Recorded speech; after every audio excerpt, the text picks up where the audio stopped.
कहानी हाजी फ़तेह मोहम्मद नामी एक आदमी के गिर्द घूमती है जिसकी एक गारमेंट्स की फैक्ट्री है। इस फैक्ट्री का शुमार मुल्क बल्कि बैरून मुल्क के मशहूर तरीन फैक्ट्रीज़ में होता है। हाजी साहब मुल्क के अमीर तरीन बिजनेसमैन में से एक हैं। इनका शुमार मुल्क के बड़े ताजरों में किया जाता है। हाजी साहब की फैक्ट्री जब अपनी अरूज पर थी और हाजी साहब दोनों हाथों से पैसे समेट रहे थे, तब हाजी साहब की ज़िंदगी में एक वाक़या पेश आया जिसने हाजी साहब की ज़िंदगी को तब्दील करके रख दिया। हाजी साहब की मिजाज की ये तब्दीली सब के लिए हैरान कुन थी। इन्होंने फैक्ट्री बंद की, फैक्ट्री को ताला लगाया और अपने घर की बैठक में जाकर बैठ गए। वो अपना सारा वक्त इबादत और रियाजत में गुजारते थे। अल्लाह ताला ने इन्हें इस रियाजत का बड़ा खूबसूरत सिला दिया था। वो अंदर से रोशन हो गए थे। वो सुबह 8 बजे अपनी बैठक का दरवाज़ा खोलते और रात गए तक इनके गिर्द लोगों का मजमा रहता था। लोग अपनी अपनी हाजत लेकर इनके पास आते थे। वो इनके लिए दुआ का हाथ बुलंद करते और अल्लाह ताला साइल के मसाइल को हल फरमा देता। अल्लाह ताला ने इनकी दुआओं को कबूलियत से सरफराज कर रखा था। लेकिन फिर अचानक हाजी साहब की ज़िंदगी ने दूसरा पलटा खाया। वो एक दिन अपनी जगह से उठे, बैठक बंद की, अपने बेटों से सरमाया लिया और गारमेंट्स की एक दरमियानी दर्जे की दूसरी फैक्ट्री लगा ली। इन्होंने इस फैक्ट्री में 500 ख़वातीन रखी। खुद अपने हाथों से यूरोपी ख़वातीन के लिए कपड़ों के नए डिज़ाइन तैयार किए। ये डिज़ाइन यूरोप भिजवाए, बाहर से ऑर्डर आए और हाजी साहब ने माल बनवाना शुरू कर दिया। यूँ इनकी फैक्ट्री चल निकली और हाजी फ़तेह मोहम्मद साहब दोनों हाथों से डॉलर समेटने लगे। दुनिया में उस वक्त गारमेंट्स की कमोबेश 2-3 करोड़ फैक्ट्रियाँ होंगी और इन फैक्ट्रियों के इतने ही मालकान होंगे। लेकिन जितना मैं जानता हूँ या जितना मैंने दुनिया में सफ़र किया है, इसके मुताबिक इन 2-3 करोड़ मालकान में हाजी साहब जैसा कोई दूसरा किरदार नहीं होगा। पूरी दुनिया में लोग बुढ़ापे तक कारोबार करते हैं और बाद अज़ा रुपए पैसे और अकाउंट से ताइब होकर अल्लाह अल्लाह शुरू कर देते हैं। लेकिन हाजी साहब इनसे बिल्कुल उलट हैं। हाजी साहब ने 35 साल की उम्र में कारोबार छोड़ा, अल्लाह से मोहब्बत लगाई। लेकिन जब वो अल्लाह के करीब हो गए तो इन्होंने अचानक अपनी आबाद खानका छोड़ी और मकरूहात के गड्ढे में दोबारा छलांग लगा दी। वो दुनिया के वाहिद बिजनेसमैन हैं जो फैक्ट्री से दरगाह तक गए और फिर दरगाह से वापस फैक्ट्री पर आ गए। हाजी साहब की कहानी एक कुत्ते से शुरू होती है और एक कुत्ते पर जाकर ख़त्म होती है। हाजी साहब की गारमेंट्स की फैक्ट्री थी। हाजी साहब सुबह सुबह फैक्ट्री चले जाते और रात गए तक काम करते थे।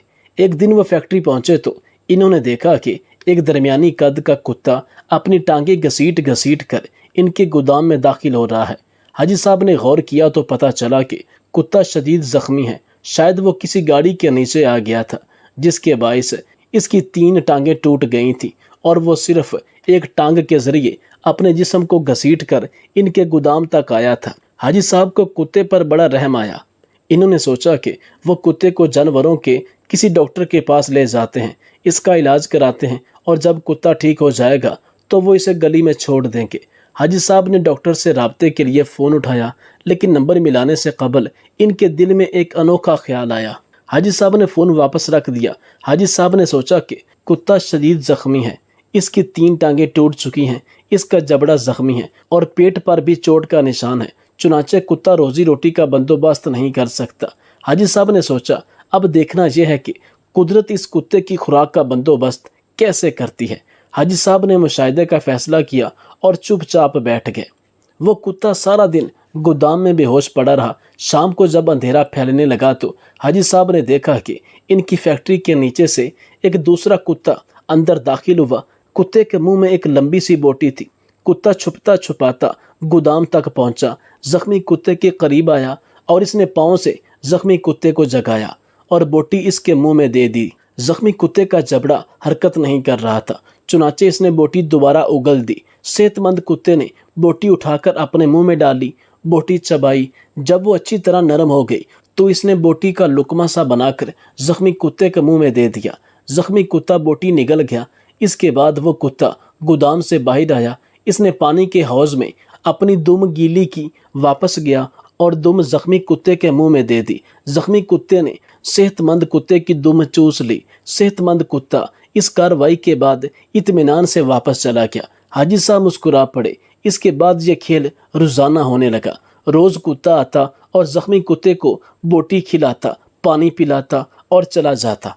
हाजी साहब ये खेल कई दिनों तक देखते रहे।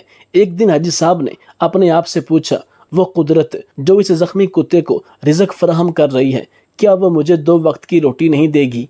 सवाल बहुत दिलचस्प था। हाजी साहब रात देर तक इस सवाल का जवाब तलाश करते रहे, यहाँ तक कि वो तवक्कल की हकीकत को भांप गए।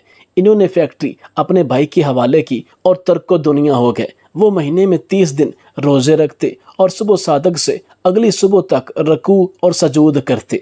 वो बरसों अल्लाह के दरबार में खड़े रहे। इस अरसे में अल्लाह इन्हें रिज़्क भी देता रहा और इनकी दुआओं को कबूलियत भी मिलती रही, यहाँ तक कि वो सूफी बाबा के नाम से मशहूर हो गए और लोग इनके पाँव की खाक का तवीज़ बनाकर गले में डालने लगे। फिर एक दूसरा वाक़या पेश आया और सूफी बाबा दोबारा हाजी साहब हो गए।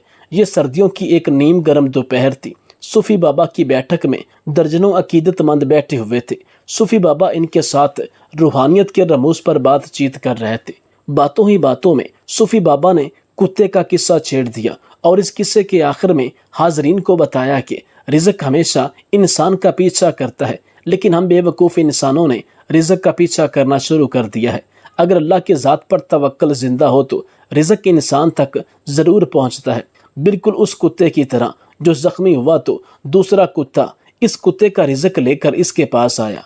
मैंने इस ज़ख्मी कुत्ते से तवक्कुल सीखी है। मैंने दुनियादारी तरक की और अल्लाह की राह में निकल आया।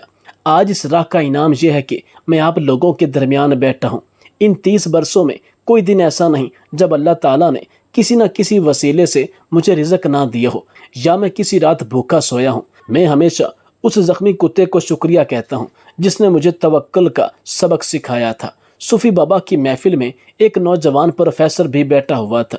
नौजवान प्रोफेसर ने कहका लगाया और बोला, सूफी बाबा, इन दोनों कुत्तों में अफजल ज़ख्मी कुत्ता नहीं था, बल्कि वो कुत्ता था जो रोज़ शाम को ज़ख्मी कुत्ते को बोटी चबाकर खिलाता था और अपनी गीली दुम से इसकी प्यास बुझाता था। काश आपने ज़ख्मी कुत्ते के तवक्कल के बजाय सेहतमंद कुत्ते की खिदमत, कुर्बानी और इसार पर तवज्जो दी होती तो शायद आज आपकी फैक्ट्री 500-600 लोगों का चूल्हा जला रही होती। ये बात सुनते ही सूफी बाबा को पसीना आ गया। नौजवान प्रोफेसर बोला, सूफी बाबा, ऊपर वाला हाथ नीचे वाले हाथ से अफजल होता है। वो सेहतमंद कुत्ता ऊपर वाला हाथ था, जबकि जख्मी कुत्ता नीचे वाला हाथ था।